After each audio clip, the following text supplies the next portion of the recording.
Hey guys, welcome back to my channel. तो मैं आ गई हूँ पास के पार्क में और मैं आज आपको पार्क का एक्सरसाइज करने वाला सेक्शन दिखाती हूँ, क्योंकि मैं स्पेशली एक्सरसाइज करने ही आई हूँ। तो पहले प्रॉपर पूरे पार्क का टूर आपको करा देती हूँ, उसके बाद वन बाय वन एक्सरसाइज का मैं आपको दिखाती हूँ कि अगर जिसके पास जिम के पैसे नहीं है या जिम के लिए टाइम नहीं है तो आप पार्क में भी अच्छे से एक्सरसाइज, अच्छे से डांस, अच्छे से योगा, हर चीज़ आप कर सकते हो। क्योंकि बहाना करने से कोई फ़ायदा नहीं, हर चीज़ के लिए ऑप्शन हमेशा आसपास रहता है जो इंसान ढूंढ नहीं पाता या देख नहीं पाता है। मैं भी काफ़ी टाइम तक देख नहीं पाई थी, ढूंढ नहीं पाई थी। तो मैं आपको बताती हूँ शूटिंग की वजह से क्या होता है कि कंटिन्यू जिम एक्सरसाइज नहीं कर पाते हैं और जिम बीच में ब्रेक होने लगता है, तो ट्रेनर रखने से कोई मतलब नहीं है और कंटिन्यू आपको मंथली पेमेंट करना ही होगा। आप 5 दिन 6 दिन सप्ताह के शूट पे जा रहे हो, महीने के 20 दिन आप अगर शूट पे ही जा रहे हो तो मतलब नहीं बनता 30-30 दिन का पेमेंट करने का। तो मैं यहाँ पे आपको बताती हूँ आगे। यहाँ पे जो जितने भी ओल्ड एज वाले लोग हैं वो यहाँ पे सिंगिंग करके, डांसिंग करके अपना टाइम अच्छा बिताते हैं और बहुत अच्छी बात होती है। ग्रुप होता है इन लोगों का, तो ये लोग भी आते हैं और हमारे एज के भी आते हैं, हर एज के आते हैं। बच्चों का भी सेक्शन अलग बना हुआ है, फिर टीनेज का भी बना हुआ है, फिर यंग लोगों का भी बना हुआ है और उसके बाद जो शादीशुदा लोग होते हैं उन लोगों का भी है कि वो लोग वॉकिंग करते हैं या एक्सरसाइज करते हैं। और ओल्ड एज वाले लोग बैठ के सिंगिंग करते हैं या अंतराक्षी खेलते हैं, बातें करते हैं। बहुत लोगों को झूला झूलना पसंद होता है तो झूला झूल रहे होते हैं। तो पार्क में सिर्फ पॉजिटिव ही वाइब होता है चारों तरफ। आप जिसको भी देखो तो खुशी से शाम का आनंद ले रहा होता है या सुबह के टाइम पे भी बहुत ही ज़्यादा अच्छा लगता है, क्योंकि पेड़ पौधे के बीच ही आप अच्छे से एक्सरसाइज कर सकते हो, खुद को ढूंढ सकते हो, खुद को बिल्डअप कर सकते हो। अगर आपको आपके अंदर सोचने की क्षमता ज़्यादा है तो आप कोई कॉपी पेन लेकर जाकर वहाँ पे थिंकिंग करके सोच ओवरथिंक करने से तो अच्छा है कि अच्छी अच्छी बातें सोचकर आप अपने डायरी में नोट कर सकते हो। छोटी मोटी 15-20 सेकंड की कहानी लिख सकते हो।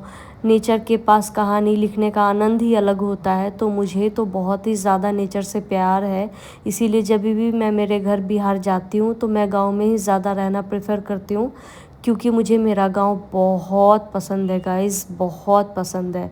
और अब तो बहुत ही ज़्यादा मुझे लग रहा है मैं कब जाऊंगी घर, कब जाऊंगी घर, क्योंकि मैंने वहाँ पे पार्थिव शिवलिंग बनाया है और मैं वहाँ पे कंटिन्यू पूजा करती थी जब भी मैं अभी घर पे थी। तो मुझे याद तो बहुत आ रही है और ऐसे नेचर और पेड़ पौधे को देखकर तो और भी ज़्यादा अपने गांव की याद आती है। तो अभी तो शूटिंग वगैरह की वजह से जाना तो पॉसिबल नहीं है, क्योंकि कुछ पाने के लिए कुछ खोना पड़ता है गाइस।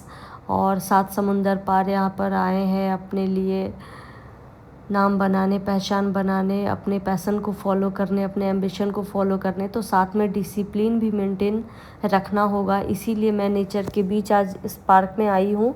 और पहले भी मैं हमेशा आया करती थी, लेकिन मैं वीडियो वगैरह बनाती नहीं थी, पता नहीं क्या मेरे मन में था। अब मैंने ब्लॉग बनाना स्टार्ट कर दिया है तो मैं बनाती हूँ।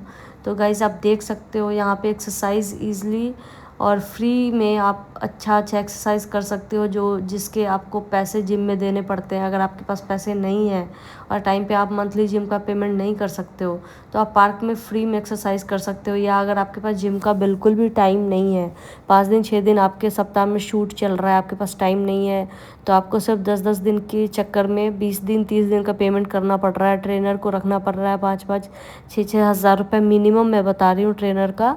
और ऐसे मंथली बेसिस पे 1500 रुपये 1000 रुपये मिनिमम मैं बता रही हूँ जिम का प्राइस।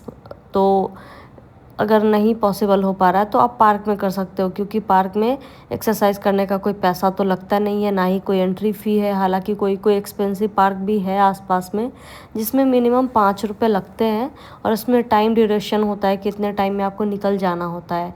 हालांकि इसमें भी टाइम ड्यूरेशन है, लेकिन ये फ्री पार्क है, यहाँ पे कोई पैसे नहीं लगते। आप आराम से शाम को भी आ सकते हो, सुबह को भी आ सकते हो। और एक टाइम होता है, मैक्सिमम 9:30 तक रहता है, 9:30 10 तक। फिर ओल्ड एज वाले लोग सिर्फ वॉक करते हैं और एक्सरसाइज वाला 9:30 मैक्सिमम में, उससे ज़्यादा नहीं जाता है।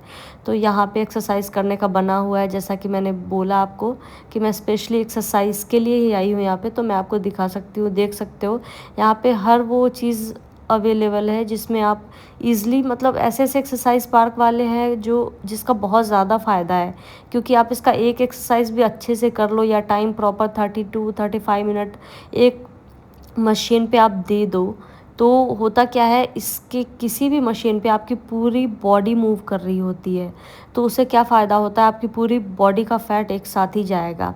जिम में क्या होता है, पर्टिकुलर कोई एक ऐसा रहता है, कोई हाथ के लिए रहता है, कोई पैर के लिए रहता है, कोई चेस्ट के लिए रहता है, कोई गले के लिए रहता है, कोई हिप के लिए रहता है, कोई लेग के लिए रहता है, हर चीज़ अलग अलग रहता है। और इतना ज़्यादा, जब भी शाम को मैं जाती थी जिम में तो बहुत ज़्यादा भीड़ भी मिलती थी और एक एक मशीन के लिए वेट करना पड़ता था, तो बहुत मुश्किल भी होता था। किसी भी जिम में चले जाओ, मेरे नियर बाय जितने भी जिम में कोई भी खाली नहीं रहता, ना तो सुबह ना तो शाम, दोपहर में फ्री रहता है। दोपहर में हमारे पास ही टाइम नहीं रहता है, तो मैनेज करना बहुत ही मुश्किल हो रहा था, जिसकी वजह से मैंने जिम में कंटिन्यू किया नहीं। मैं अपनी एक्सपीरियंस बता रही हूँ, दूसरे लोग कर लेते होंगे, पता नहीं, मैं नहीं कर पाई। तो मैं जब भी मुझे टाइम होता है मैं घर पे योगा कर लेती हूँ, और मैंने घर पे भी साइकिल रखा ही हुआ है, तो साइकिल चला लेती हूँ। पार्क में ये ज़्यादा अच्छा होता है कि घर पे आप साइकिलिंग कर रहे हो तो बहुत गर्मी लगती है, तो मुश्किल होता है। पार्क में तो हवा आते रहती है। तो एक्सरसाइज कंप्लीट करने के बाद मैं आ गई हूँ घर पे, और ब्रेड और ऑमलेट का मैं नाश्ता बना रही हूँ। तो जैसा कि आप देख पा रहे हो, 1 पाउच ब्रेड, और उसके बाद मैंने काटा है सैलड खीरे का। तो खीरे का सैलड, आंवला कैंडी, ब्रेड ऑमलेट और सॉस, और साथ में नींबू गर्म पानी तो मस्ट है गाइस, इसके बिना तो मैं दिन की शुरुआत करती ही नहीं हूँ। ये तो मुझे फर्स्ट एकदम जैसे मेकअप पे प्राइमर, इसीलिए